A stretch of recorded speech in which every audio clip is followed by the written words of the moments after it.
सबसे बड़ा सवाल में आज हम बात कर रहे हैं विश्व हिंदू परिषद की कल से शुरू होने वाली 84 कोस परिक्रमा की, लेकिन उस पर सियासत हो रही है। अखिलेश प्रताप जी, विश्व हिंदू परिषद कह रही है धार्मिक यात्रा है, बीजेपी कह रही है उनको अधिकार है, समाजवादी पार्टी कह रही है होने नहीं देंगे। कांग्रेस का स्टैंड क्या है इस यात्रा पर?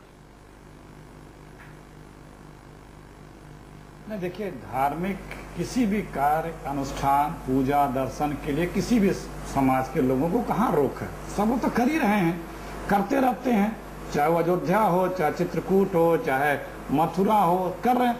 लेकिन जब उसमें राजनीति शुरू होती है तब चर्चा बना जिस तरह से जितने सफाई से इस प्रदेश की सरकार को इसे डील करना चाहिए था उसने भी नहीं डील किया। वो भी आज शंका के कटघरे के दायरे में खड़ी है। विश्व हिंदू परिषद अपने आप को स्वयंभू हिंदुओं का ठेकेदार समझती है। वो क्यों करते हैं? जिस संत को, जिस महात्मा को, जिस आम जन को यात्रा पूजा करनी, वो तो करता ही रहता है। अभी पंचकोशी आपको भी लगता है बीजेपी और समाजवादी पार्टी की कुश्ती हो रही है? कब चर्चा में आया? निश्चित रूप से इसमें देखिए, इसमें दो राय नहीं है, लेकिन जो कदम बाद में सरकार ने उठाए वो भी जरूरी थे, क्योंकि आप पहले तो हैंडल ठीक से नहीं किया, बाद में सरकार की जिम्मेदारी भी बनती है वो राजनीति करके। ये राम के भक्त नहीं है, राम सिंह को कोई लगाव नहीं है, इनको उनकी तिजारत करनी है। एक बार की तिजारत, दिल्ली में गए, यहाँ गए, क्या किया? कुछ नहीं किया, और अब फिर ये करने का प्रयास कर रहे हैं। अब अगर इतने ही ज्यादा ये भक्त होते तो अपना काम करते, पूजा पाठ करते। कौन जानता है? कोई बताना चाहता है? कांग्रेस का आरोप है। सबसे बड़ा सवाल में कांग्रेस से अखिलेश प्रताप सिंह कह रहे हैं बीजेपी को राम से कोई लेना देना नहीं है, राम के नाम पर सिर्फ राजनीति करती है बीजेपी। विश्व हिंदू परिषद से विनोद बंसल हमारे साथ जुड़ गए हैं। अब विनोद जी, कोर्ट ने रोक लगा दी है आपकी यात्रा पर, सरकार ने रोक लगा दी है, माहौल बिगड़ रहा है, आपके ऊपर तमाम तरह के आरोप लग रहे हैं। आरोप यह है कि आप जानबूझकर ये यात्रा करना चाहते हैं। राम जन्मभूमि का मुद्दा मर चुका है, कोई दम नहीं है उसमें, लोग अब बेवकूफ बनने को तैयार नहीं है राम जन्मभूमि के नाम पर, लेकिन आप चाहते हैं कि कल तनाव हो, ये आरोप है। आप चाहते हैं वहां लाठी चले, गोलियां चले, जिससे ये मुद्दा फिर से जिंदा हो जाए। विनोद जी। नहीं, बिल्कुल ये आरोप निराधार हैं, इस तथ्यहीन है। आप समझिए इस बात को कि इसमें जो कोर्ट ने जो रोक लगाई है, कोर्ट का जो निर्णय है, उस कोर्ट का निर्णय ये कहीं नहीं कहता कि कोई किसी व्यक्ति को धार्मिक यात्रा करने का कोई अधिकार नहीं है। संत समाज जो है वो यात्रा करने जा रहा है, उसका अपना सर्वाधिकार है, और वो कब करना चाहिए, कैसे करना चाहिए, कहाँ करनी चाहिए, ये यात्रा का निर्णय कोई राजनेता राजनीतिक नहीं करेगी। ये धार्मिक यात्रा विशुद्ध रूप से धार्मिक यात्रा है, धर्म शास्त्रों द्वारा निर्धारित है, और जगतगुरु शंकराचार्य ने स्वयं तय किया है इसको। आप देखिए कि ये आज मेरे हाथ में विश्व हिंदू परिषद का कार्यक्रम है। मेरे हाथ में विश्व हिंदू परिषद का कार्यक्रम है, यात्रा में क्या क्या किया जाना है। सबसे ऊपर इसमें यही लिखा हुआ है कि जानबूझकर सुप्रीम कोर्ट में राम जन्मभूमि का मामला लंबा खींचा जा रहा है, आगे भी खींचा जाएगा। केंद्र सरकार अयोध्या में मस्जिद बनवा रही है, इस्लामिक सेंटर बनवा रही है और षड्यंत्र रच रही है। इसीलिए हिंदू समाज में जागरूकता फैलाने के लिए आप यात्रा कर रहे हैं। तो ये धार्मिक यात्रा कहां से हो गई? ये तो राजनीतिक यात्रा हुई। क्यों? अरे भाई, मेरी बात सुनिए, देखिए, इस बात को गंभीरता से समझना पड़ेगा कि एक राजनीति क्या होती है, धर्म क्या होता है। आप इसको दोनों को घसीटिए मत।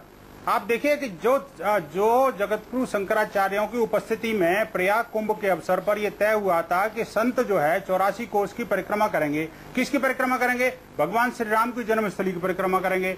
कब करेंगे, कैसे करेंगे, ये तय करना संतों का काम है, धर्मगुरुओं का काम है, कोई राजनेता तो तय नहीं करेगा। एक बात। दूसरी बात ये कि जहां तक राम मंदिर का सवाल है, वो भी स्पष्ट है कि कोर्ट ने निर्णय दे दिया, 2010 में निर्णय हो गया। निर्णय से पहले ये मुस्लिम समुदाय ने भी कहा था कि भाई यहाँ पर अगर मंदिर प्रूव हो जाता है तो हम अपना क्लेम छोड़ देंगे, और केंद्र सरकार ने भी 1994 में सुप्रीम कोर्ट में हलफनामा दाखिल करके कहा था। अरे विनोद जी, वहाँ पर कोई मंदिर था। विनोद जी एक सेकंड रुक जाइए। हिंदू समाज एक सेकंड रुक जाइए। विनोद जी रुक जाइए, एक सेकंड रुक जाइए। विनोद जी, शास्त्री जी आपके पास आ रहा हूँ। डॉक्टर शास्त्री, आरोप यह है कि बीजेपी अयोध्या में एक बार फिर से माहौल बिगाड़कर राम जन्मभूमि के मुद्दे को जांचना परखना चाह रही है कि इसमें क्या अभी भी इस फूंके हुए कारतूस में क्या अभी भी कोई दम बाकी है। विश्व हिंदू परिषद को आप इस्तेमाल कर रहे हैं, साधु संतों को आप इस्तेमाल कर रहे हैं, राम जन्मभूमि का मुद्दा सिर्फ आप परखना चाह रहे हैं कि इसका कितना फायदा। गलत आरोप है, ये आरोप है। डॉक्टर शास्त्री, देखिए, जहां तक इस यात्रा की बात है, ये साधु संतों का निर्णय है, विश्व हिंदू परिषद का निर्णय है। और जहां तक राम मंदिर की बात है तो भारतीय जनता पार्टी ने कभी इस मुद्दे को नहीं छोड़ा है। जब हमारी सरकार थी प्रदेश में तो 10 अक्टूबर 1991 को हमने 2 एकड़ 77 डिसमिल वहां पर 2.2 डॉक्टर शास्त्री एक सेकंड, डॉक्टर शास्त्री एक सेकंड डॉक्टर शास्त्री, मेरे सवाल नहीं सुना आपने। मंदिर के आपने मेरे सवाल का जवाब नहीं दिया, आपने मेरे सवाल का जवाब नहीं दिया। यहाँ आचार्य जी बैठे, ये भी यही कह रहे थे कि आप कह रहे थे आपको इस यात्रा से कोई मतलब नहीं है। आचार्य जी, क्या बीजेपी वाकई अपने आप को अलग कर सकती है इस मुद्दे से? बिल्कुल। देखिए मानक, मैं तो ये कहना चाहूंगा बिल्कुल आप कि कल कह रहे हैं दोनों पक्ष आएंगे तैयारियों के साथ। अब मेरी बात सुन लें सोनका शास्त्री जी, बड़ी कृपा होगी आपकी कि दोनों पक्ष आएंगे तैयारियों के साथ, कुछ कुल्हाड़ियों के साथ, कुछ आरियों के साथ। एक वो पक्ष है जिसने ठेकेदारी ले रखी है हिंदुओं का प्रतिनिधित्व करने की, दूसरा वो पक्ष है जिसने सुपारी ले रखी है मुसलमानों को ये दिखाने की कि हम रोकेंगे। मरा कौन? बेचारा संत, साधु, उनका दुरुपयोग किया जा रहा है। लाठी खाएंगे संत, गाली खाएंगे संत, जेल जाएंगे संत, नजरबंद होंगे संत। मैं एक बात कहना चाहता हूं, अभी सोनका शास्त्री जी कह रहे थे, एक सेकंड में आपके पास बहुत इंपॉर्टेंट बात कह रहे हैं, आप बहुत इंपॉर्टेंट बात कह रहे हैं। आप कह रहे हैं दोनों पक्ष माहौल बिगाड़ने के लिए पूरी तरह तैयार हैं। बुक्कल नवाब साहब, ऐसा लग रहा है समाजवादी पार्टी की सरकार भी पूरी तरह से इसमें शामिल है। संत बीच में फंसेंगे, बीजेपी चाहती है इस्तेमाल हो, राम मंदिर मुद्दे को परख लिया जाए और समाजवादी पार्टी भी लाठियां चलेंगी, गोलियां चलेंगी। सवाल ये नहीं है कि साधु संतों का निर्णय। बुक्कल नवाब साहब, देखिए सवाल तो ये है, शास्त्री जी आपके पास लौटूंगा मैं। बुक्कल नवाब साहब ने ये निर्णय क्यों लिया? हमारा सिर्फ ऐसा साधु संतों के यात्रा को रोकने का निर्णय क्यों लिया? 6 साल तक ये भारतीय गलत जनता निर्णय पार्टी की है, सरकार बनी रही इससे प्रदेश और में ये अव्यवस्था पैदा हो गई सवाल है। इस 6 साल के अंदर 84 परिक्रमा का, कोसी परिक्रमा का ख्याल क्यों नहीं आया? और 86 कोसी परिक्रमा को तो जाने दीजिए, आप भगवान श्री रामचंद्र जी के जो मंदिर वहां बनाया था, जिसका आपने वादा किया था और जिसके लिए आप आए थे, जिसके लिए आप चुने गए थे, जिसके लिए दर आपने भीख मांगी थी कि हमें भगवान श्री रामचंद्र जी के नाम पे हमें वोट दे दो। मंदिर का जो वादा किया गया था वो वादा पूरा हो चुका है। आप जो है मंदिर वहाँ बन चुका है, बाद में आप भव्य मंदिर नहीं है, भव्य मंदिर के लिए प्रयास किया जाएगा। आप 84 ये जनता और सरकार बुक्कल नवाब साहब, आपको मेरे सवाल का जवाब नहीं दिया। शास्त्री जी एक सेकंड रुक जाइए, शास्त्री जी एक सेकंड रुक जाइए, आपके पास आ रहा हूं मैं। बुक्कल नवाब साहब, सवाल मेरा ये था कि कल अगर माहौल बिगड़ेगा, समाजवादी पार्टी की सरकार क्या सख्त कार्रवाई करेगी? क्या लाठीचार्ज करना पड़ा, अगर बल प्रयोग करना पड़ा तो साधुओं के खिलाफ बल प्रयोग होगा? बुक्कल नवाब साहब, पर नहीं है, वो यहाँ नहीं है कि आपके नोएडा में नहीं है, कि हिंदुस्तान में नहीं है, कि पूरे भारतवर्ष में नहीं है, कि पूरी दुनिया में नहीं है। कल कल में भगवान श्री रामचंद्र जी जो है कल में भगवान है। उसके बाद भी आप जो है मतलब एक परंपरा, एक नई परंपरा कायम करना चाहते हैं, एक नया मामला है। एक सेकंड लेके चलना चाहते हैं, मैं मानना चाहता हूँ। बुक्कल नवाब साहब एक सेकंड। साधु संतों को, भोले भाले साधु संतों को आगे बढ़ाकर उनको आगे बढ़ाकर उनको आग में झोंकना चाहते हैं। उनकी आग में झोंकने के बाद उसके ऊपर रोड। बुक्कल नवाब साहब एक सेकंड रुक जाइए। आरोप ये लग रहा है कि संतों का दुरुपयोग किया जा रहा है। एक सेकंड रुक जाइए बुक्कल नवाब साहब, आप भी ये कह रहे हैं, आरोप लग रहा है संतों का दुरुपयोग हो रहा है। प्रशांत आपके पास आ रहा हूं, आप जरा साधु संतों से पूछिए क्या वाकई उनका दुरुपयोग हो रहा है? वो विश्व हिंदू परिषद बीजेपी के हाथों में खेल रहे हैं और बीच में फंसे हैं। जी बिल्कुल, कहीं ना कहीं एक बात ये भी निकल कर आ रही है कि साधु संतों को सिर्फ मोहरा बनाया जा रहा है। मतलब विश्व हिंदू परिषद हो, चाहे बीजेपी हो, चाहे फिर वो समाजवादी पार्टी की सरकार हो। मुलायम सिंह जी ने आपको आश्वासन दिया, उसका फिर वो मुकर गया, जैसा कि आपने अभी बताया। अब बीएसपी आपको कर रही है, बीजेपी ने पहले भी यहाँ पे मुद्दा उठाया था, लेकिन उसका भूल गई। जब सरकार में आई, सत्ता में आई तो भूल गई। तो क्या लगता है कि हमेशा साधु संत मोहरा बनते और इस बार भी आप लोग बनेंगे? कभी इस तरह की बातें हुई, वो बहुमत में नहीं थे, लेकिन अब पुनः मुझे नहीं उम्मीद है कि यह भूल केंद्र में जाकर के कोई करेगा। विशेष करके हम लोगों की उम्मीद है कि आगे आने वाली जो सरकार है और विशेष करके हिंदू माइंडेड अगर कोई सरकार बनती है तो राम जन्मभूमि का मामला प्रथम ही हल होगा, भव्य मंदिर बनेगा। साथ ही सभी लोग यही कह रहे हैं कि मंदिर के लिए नहीं, ये सरकार बनाने के लिए आंदोलन चल रहा है। ये आप भी अब वही बात बोल रहे हैं।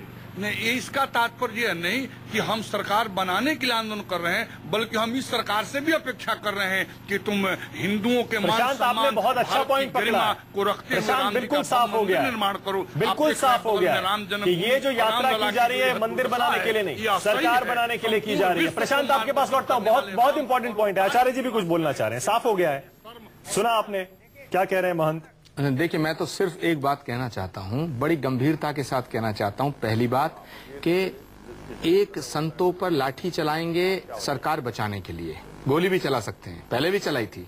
दूसरे संतों को मरवाएंगे सत्ता पाने के लिए, मरा संत। दूसरी बात मैं ये कहना चाहता हूं विश्व हिंदू परिषद और तमाम इन संगठनों से कि सारे हिंदुत्व का ठेका इनके पास नहीं है, हिंदुओं के रिप्रेजेंटेटिव ये नहीं है, और मुसलमानों के समाजवादी पार्टी अलमदार नहीं है। और बुक्कल नवाब साहब से मैं एक बात कहना चाहता हूं कि विश्व यात्रा तो परिक्रमा पे पाबंदी लगा करके क्या हुआ? वो तो भगवान राम की परिक्रमा। अगर पाबंदी लगानी है, हिम्मत है सरकार में, तो विश्व हिंदू परिषद पे लगाते। पाबंदी लगानी है बजरंग दल पे लगाते। अगर आपने इतनी, आपके अंदर कुवत और ताकत है और मुसलमानों के इतने खैर ख्वाह हैं आप, तो आप लगाइए पाबंदी विश्व हिंदू परिषद पे। ये सब राजनीतिक ड्रामेबाजी है और ये नूरा कुश्ती है। एक संतों को मरवाना चाहता है इसलिए कि हमें सत्ता मिल जाएगी, और एक मारना चाहता है कि हमारी सरकार बच जाएगी और हमारा जो वोट खिसक रहा है वो बच जाएगा। Totally political scenario. मैं कह रहा हूं कि संत समिति, भारतीय संत समिति, शंकराचार्य, अखाड़ा परिषद, कोई भी इस यात्रा के पीछे नहीं है, कोई भी इस यात्रा के पीछे नहीं है। भोले भाले संत हैं, उन्हें जैसे मर्जी बहका लो। विनोद बंसल जी जवाब दीजिए जल्दी से। विनोद बंसल जी, साधु संत खुद आरोप लगा रहे हैं कि सिर्फ गलत इस्तेमाल हो रहा है, राजनीति हो रही। नहीं, देखिए साधु संतों ने, आपको सबको ध्यान है, टीवी के सारे कैमरे वहां सामने थे।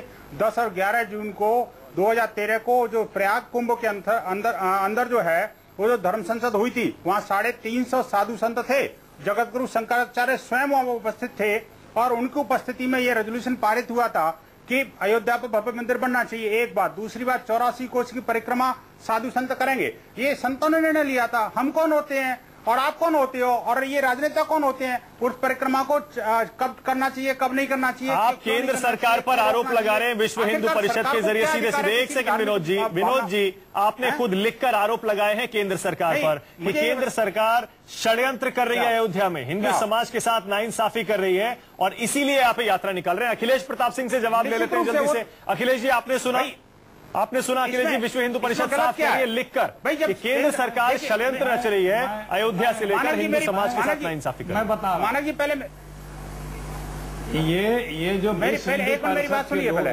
मैं ये कहना चाहता हूँ कि जब केंद्र सरकार ने खुद हलफनामा दिया था, इसको सनातन संस्कृत जानते हैं आप, ये सब गुमराह करते हैं। आप चुप रहे, बहुत देर से। विनोद जी एक सेकंड रुक जाइए। विनोद जी एक सेकंड।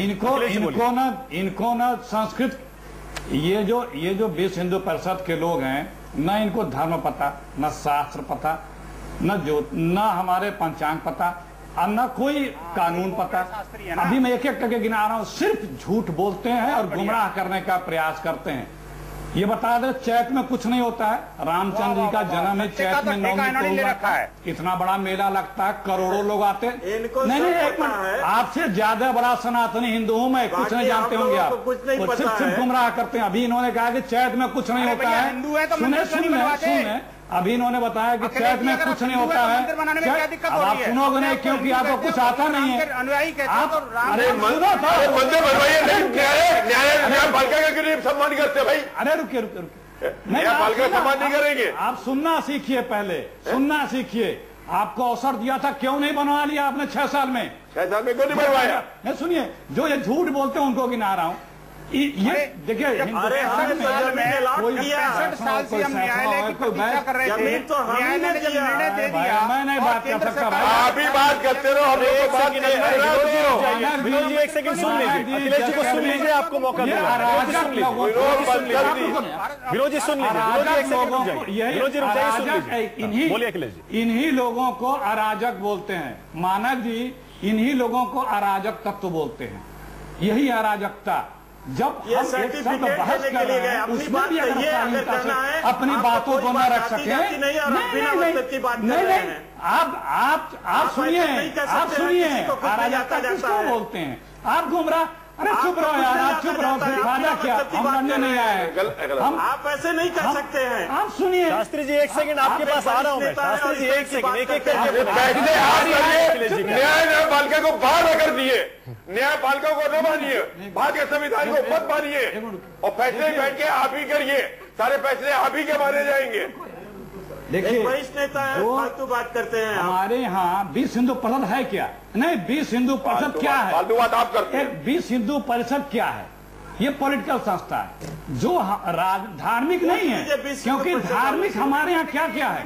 तो वैश्य है, कोई सैसव है, कोई अखाड़े हैं, उससे रिलेटेड ये है। ये तो अपनी रोटी सेकने के लिए वचन पर काम रहे जो सुप्रीम कोर्ट। ऐसा नमस्कार, मैं नहीं बहस कर पाऊंगा, मैं बस सुनूंगा। सबसे बड़ा सवाल में समय मेरे पास बिल्कुल खत्म है। डॉक्टर शास्त्री, क्लोजिंग कमेंट मैं आपको दे रहा हूं और सवाल वही है, न्यायालय के आदेश के बावजूद अगर बीजेपी वीएचपी इस यात्रा को सही ठहरा रहे हैं, इसका मतलब जरूर इसके पीछे कोई ना कोई सियासी रणनीति जरूर है। देखिए, सबसे पहले तो मैं मानक जी ये बतलाना चाहता हूं कि अखिलेश जी जो बातें कह रहे हैं वो बिल्कुल गलत कर रहे हैं। अखिलेश जी को कोई इस विषय की समझ नहीं है, पर वो केवल इतना कि कोई उत्तेजित करने वाली बात करके मामले को घुमा फिरा रहे हैं। वास्तविकता तो ये है कि ये बड़ा संवेदनशील मामला है और समाजवादी पार्टी द्वारा की गई एक गलती का ये परिणाम है। ऐसा नहीं होना चाहिए था। और जहां तक कि यात्राओं की बात है, ये चतुर्मास इत्यादि की बात नहीं है। सावन से यात्रा शुरू होती है और दिसंबर तक चलती है। अदालत के आदेश की बात नहीं कर रहे हैं। जो यात्रा हो रही है उसका कोई आधार नहीं है। पर नहीं, मैं बिल्कुल राजनीति की बात नहीं कर रहा हूँ, बिल्कुल बात कह रहा हूँ कि यह यात्रा राजनीतिक प्रेरित नहीं है, पर समाजवादी पार्टी के लोग इसको अदालत के आदेश को अभी भी नहीं कर देना चाहते हैं। और जहां तक दुष्प्रचार मत करिए। मानक जी, हाँ जल्दी से विनोद जी, जल्दी से जल्दी से। मानक जी, अदालत का आदेश कभी भी यात्रा पर प्रतिबंध नहीं है। ये अदालत ने सिर्फ ये क्या है, धारा 144 अगर सरकार ने लगाई है तो लगेगी, और धारा 144 में बिना हथियार के आदमी स्वच्छंद रूप से अकेला घूम सकता है। यात्रा बिल्कुल जारी रहेगी। चलिए ठीक है। समाजवादी पार्टी सरकार ने साफ कर दिया है कि अगर यात्रा निकाली जाती है उसे रोकने के लिए हर संभव प्रयास किया जाएगा, क्योंकि ये माहौल बिगाड़ने की कोशिश है, इसके पीछे राजनीतिक साजिश है।